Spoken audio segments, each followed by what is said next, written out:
Making pizza dough without using any salt at all is perfectly possible, but remember that salt has several positive effects on the dough, and losing salt means that we will not enjoy those effects. I'm not talking just of the obvious function to make a tastier dough, but there are quite a few more.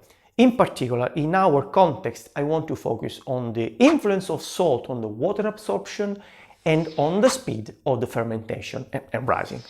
Now, I can only think of one reason why you would want to completely avoid salt. Maybe you have some kind of health issue, and this video is 100% for you. However, remember that I am just a simple pizza maker, especially if you are new to my channel. By no means I am a nutrition or health expert. In this video, I only give advice on the practical side of the process, what happens to a dough made with zero salt, what kind of setbacks you may encounter, and I will show you how the baked pizza turns out. Perhaps I can highlight the differences if there are any.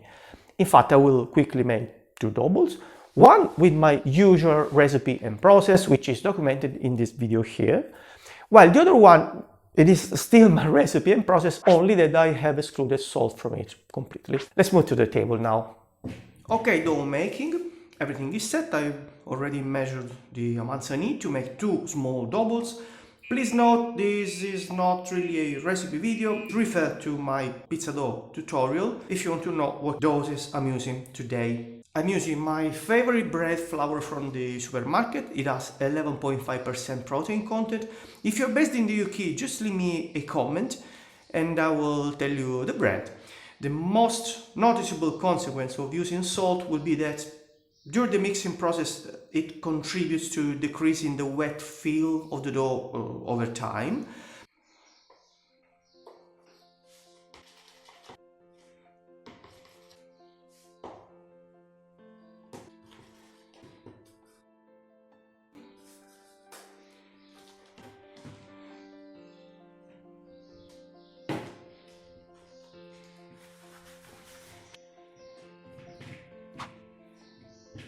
Now the dough is not ready yet, but you can probably notice that the feel is already becoming a little bit more dry. My hand doesn't really stick.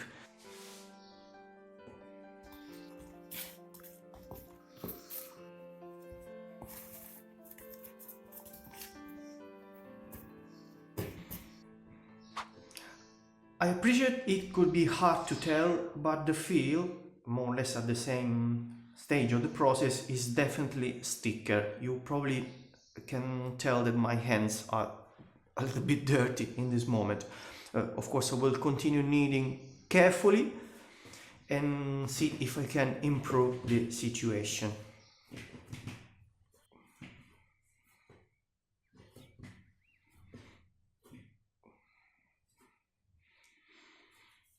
Okay, the dough is not ready yet, but you probably notice that my finger seems to stick a little bit.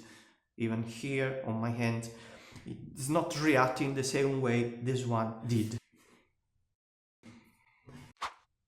Looks like it also sticks a little bit on the table and still on my hands. Now it's important to notice that the extent of this effect can be different depending on the water you're using, on the flour you are using. I had different experience myself, but this is actually a thing and it's quite easy to notice in my opinion. So how do you overcome this problem? Let's leave our double here. Let's say 5 minutes, for example. I will cover it. I'll see you in 5 minutes. Okay, after around 5 minutes, let's see how the dough without salt will react. Very well. It's still a little bit, the feel is still a little bit sticky.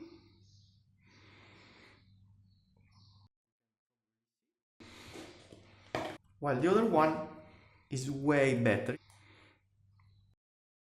So the idea is to finish kneading right now.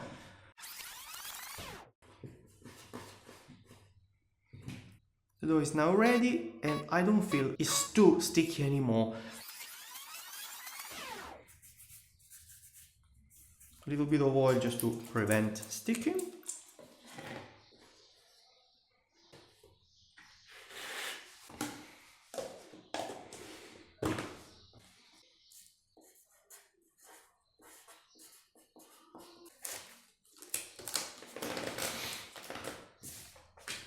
There you go, see you tomorrow. Ciao.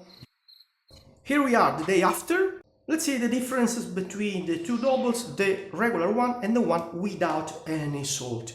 I guess this is the best perspective. It's easy to see that the double without any salt, this one, it pumped quite a lot compared to the other one. And a little look underneath, out of curiosity, but I mean, this is not really relevant. Like I mentioned, one of the effects of the salt on the dough is to interfere with the speed of the fermentation, and this is the actual proof that without salt the fermentation goes way quicker. And now we'll quickly stretch them and bake them so we can also compare the difference after baking.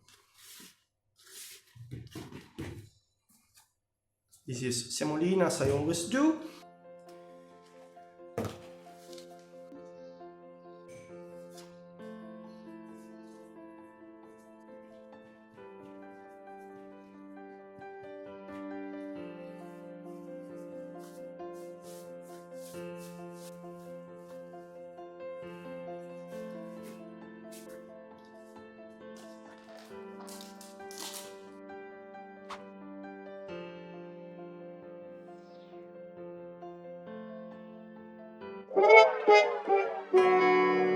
When the double is not round anymore, like in this case, it's not a big deal, you can just reshape it gently. Let's just make it round again. When I touch it with all the semolina on top, I can't really feel any difference. In terms of consistency, I would say that the difference is not that much.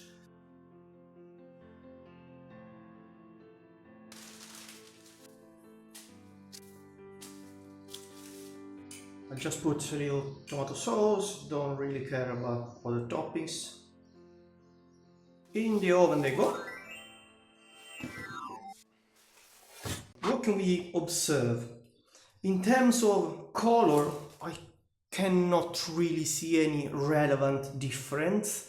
Although I might expect if I did a longer fermentation, longer than 24 hours, I could have expected the one without salt to be a little bit more light in color, just because the sugars would have been eaten more quickly. This didn't really happen today because the fermentation was not too long, just 24 hours. Let's see in terms of structure of the cornicione.